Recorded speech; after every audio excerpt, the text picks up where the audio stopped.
Suzanne Eaton was a 59-year-old American scientist who was working as a professor of molecular biology in Dresden, Germany. A big part of her job at this institute was to travel around the world and hold conferences on the latest developments in her field. In July of 2019, she traveled to the scenic Greek island of Crete for one of these conferences, not knowing that this was going to be her last, and that the person responsible for her end would be caught because of his videos on YouTube. The incident happened on July 2nd, when, after a conference, Suzanne spent time with her peers and played the public piano in the venue's lobby before saying her goodbyes and heading out to her hotel in the afternoon. Sadly, this was the last time anyone saw Suzanne alive. Her coworkers noticed her absence when she didn't show up for the second conference scheduled for 6 p.m. that evening. It wasn't like her to skip events out of the blue. Something wasn't right. A fact that became increasingly clear when over 24 hours passed without anyone hearing from her. So on July 3rd, her colleagues called the police to check on her, hoping she was simply sick or something similar. However, when officers arrived at her hotel room, no one answered the door. They acquired a spare key from the hotel management and went inside, only to find the room completely empty and undisturbed. All of Suzanne's belongings were also still in the room. The only things missing were her running shoes and a set of exercise clothes. Those who knew her immediately understood what this meant.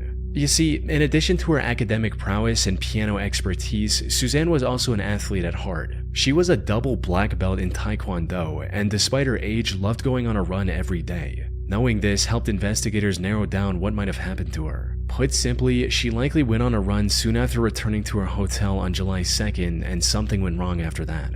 She wasn't super familiar with the area, and to make matters worse, the weather was uncomfortably hot that afternoon. There was a strong possibility she collapsed from the heat or something else along those lines. After putting this together, the Crete police immediately dispatched a search and rescue team in the area surrounding her hotel and around popular running trails. Her family even traveled to Crete and put a €50,000 reward for anyone who could help find Suzanne. Unfortunately, Suzanne was nowhere to be found. That is until 5 days later, on July 8th, when two young men were exploring one of the abandoned World War II Nazi bunkers scattered across Crete. Around 200 meters in, one of them noticed a piece of burlap covering something on the ground. They picked it up from one end to see what was underneath, and what they found was the aftermath of one of the most horrific crimes in Crete's recent history. The burlap was covering the bloody remains of Suzanne Eaton.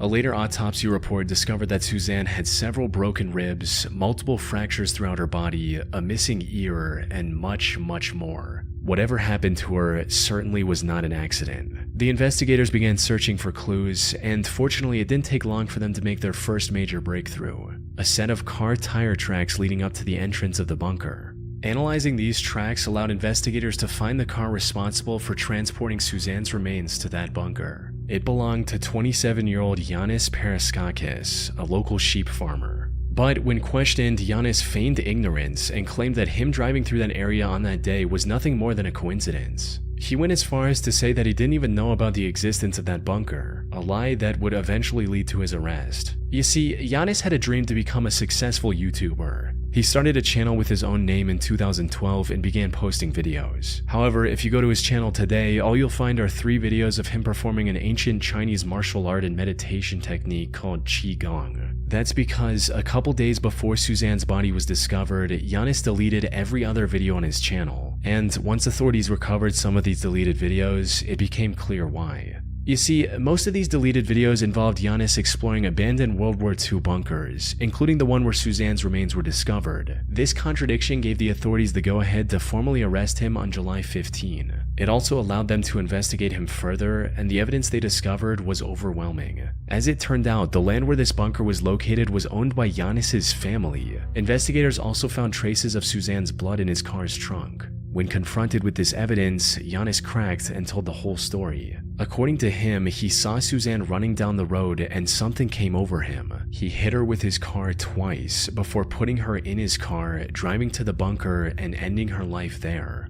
He later changed his story to where he was compelled to commit this crime by a demon. Unfortunately for him, the jury didn't buy this one bit and sentenced him to life in prison without the possibility of parole in 2020. Now, this should have been the end of Yanis' story, but from what I've seen, there's more to his actions than just this one crime he was convicted of. The thing is, Yanis presented his vile act as a crime of opportunity, something he did completely out of nowhere. However, there's evidence to suggest that Yanis might be a full-blown serial killer. For instance, he was apparently detained by the police twice before, once for arson and once for animal cruelty, both of which are well-known early behaviors of serial killers. After his arrest, several other women also came forward, testifying that he had tried to run them over with his car as well in the past. So, Suzanne was more than likely not his first victim. However, the most solid evidence against Yannis is in one of the deleted videos he uploaded to YouTube. In it, we can see him showing some very human-looking bones scattered throughout the same bunker Suzanne was discovered in. These bones were never discovered by the authorities, suggesting they might have been removed by Yannis to hide evidence. But what makes this truly disturbing is what his friend says at one point in the same video. This roughly translates into, "Is this where you left that old guy?" Insinuating that Yannis had disposed of one of his previous victims in the same bunker before. And if that is the case, one can only wonder how many other people Yannis has killed over the years. Simply Manic 6075 was a YouTube channel owned and operated by 24-year-old Samantha Wolford. She lived in the small community of Monticello, Texas with her husband Ernest Lee Ibarra, aka Ernie, and their 5 children. She usually made videos about her day-to-day life and other random topics. Her story began in 2008 when she was at the lowest point of her life. She'd recently become the single mother of a pair of twins and had no love interest in her life. That's when she met Ernie at a local tattoo shop, and the two hit it off right from the get-go, eventually getting in a relationship and starting a family together. In one of her videos, Samantha described the day she met Ernie as the happiest day of her life. Together, they were blessed with 3 more children, including 1 more pair of twins. Raising 5 kids was a challenge, but Ernie made it work by taking a second job in pizza delivery. So, while they had endured tough times together, Samantha, Ernie, and their 5 children appeared to be the perfect loving family. However, while being a stay-at-home mother was all she could do at the time, Samantha still had a dream of becoming a famous actress one day.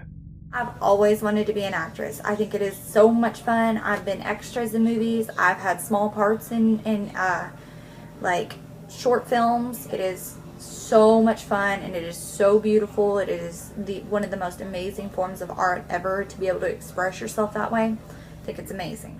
So, in October 2010, she created her YouTube channel and started posting videos, hoping to become a popular YouTuber and fulfill her dream on the internet instead. And things were going surprisingly okay in the beginning. Samantha would post new videos whenever she had something new to say. And while most of her videos struggled to get past 100 views at the time, the few viewers she had were enough to keep her going. But as time passed on, her passion for making videos turned into an obsession.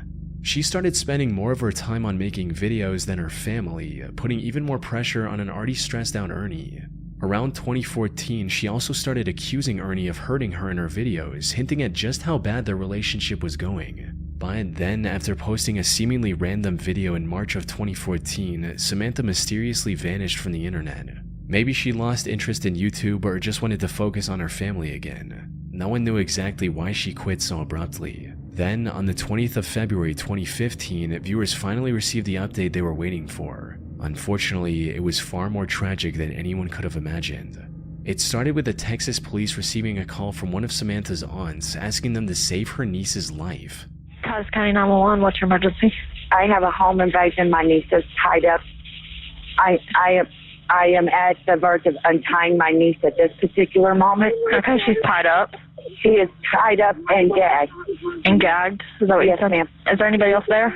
Where are the kids? We have 5 small infants asleep.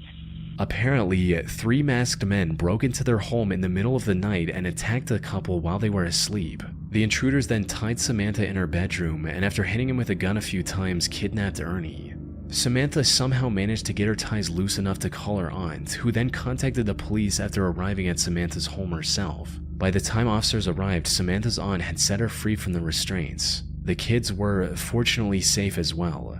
However, what made this whole situation strange was that the intruders didn't take anything else from their home besides Ernie. And from the people who knew him personally, Ernie wasn't the type of guy to make enemies with dangerous people. Put simply, investigators sensed something fishy with the whole situation. But all that paled in comparison to the main objective, which was to save Ernie as soon as possible. Unfortunately, Samantha didn't know anything that could give investigators their first clue. With no other option, the officers took Samantha to the station for further questioning, hoping to extract any useful information they could from her. But what none of them expected was that Samantha would change up her story completely after entering the interrogation room. Where before she didn't know anything about the assailants, now she had the name of a potential suspect, John Rebel. As Samantha's story goes, she was talking to her friend about Ernie's supposed attacks on Samantha, when suddenly a man with the pseudonym John Rebel overheard their conversation and started talking about how a man shouldn't treat a woman that way and that he was going to handle the situation. Well, as it turned out, the name John Rebel actually belonged to someone, a man named Jonathan Sanford. The police found and arrested John not long after Samantha gave out his name, right alongside his two accomplices, Jose Ponce and Octavius Rhymes. Surprisingly, Jonathan put up little to no resistance and immediately confessed to kidnapping Ernie. He also confirmed the worst possible outcome, that by the time the police got involved, Ernie was already dead. The three took him to a secluded forest and executed him with one shot to the back of his head. However, even after learning all this, one question remained. Why? Why would three men who didn't even know Ernie kidnap him from his home like that? Every answer to this question pointed back to Samantha, who kept denying any involvement. Even if the investigators ignored her suddenly remembering the perpetrator's name, there were several other suspicious aspects to her story. Like, how was she able to untie herself enough to call her aunt? Why didn't any of her neighbors hear the break-in? And why were the kids all sleeping in the same room, when usually they're scattered throughout the house? It wasn't long before investigators uncovered undeniable evidence of her direct involvement.